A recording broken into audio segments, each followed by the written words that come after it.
ረጀብ ወር በደልን እንጠንቀቅ። ብስሚላህ አልሐምዱሊላህ ወሰላቱ ወሰላሙ ዓላ ረሱሊላህ። አላህ ስብሓነሁ ወተዓላ ዓለምን ሲፈጥር ዓመት ውስጥ 12 ወሮች መኖራቸውን ነገረንና ከ12 ውስጥ 4 ወራቶች እጅግ የተከበሩ ናቸው አለን። እነዚህን 4 ወሮች ደግሞ ነቢያችን ሰለላሁ ዐለይሂ ወሰለም እንደነገሩን ዙልቃዒዳ፣ ዙልሒጃና ሙሐረም ወር እንዲሁም ረጀብ ወር ለብቻው ያለው ነው፣ አሁን ያለንበት ወር ማለት ነው። ታዲያ በእነዚህ በተከበሩ ወራቶች ምንድነው ማድረግ አለብን የሚለው በተመለከተ አላህ እንዲህ ይላል፣ ፈላ ተዝሊሙ ፊህነ አንፉሰኩም፣ በእነዚህ በተከበሩ ወራቶች ነፍሳችሁን እንዳትበድሉ ይላል። ነፍስን ከመበደል ውስጥ ዋናው ትልቁ በደል በአላህ ላይ ማጋራት ነው።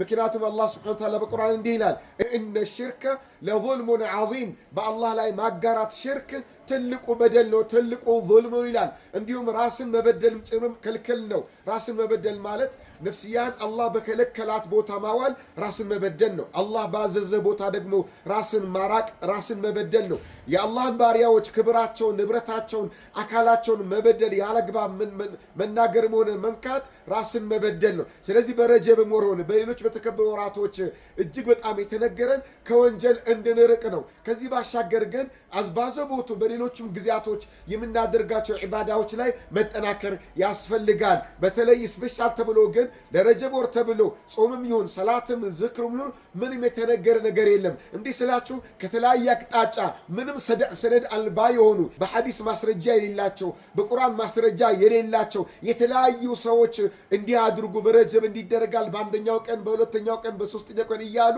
ብዙ ነገር ልሰሙ ትችላላችሁ። ያ ሁሉ ሰነድ አልባ ነው።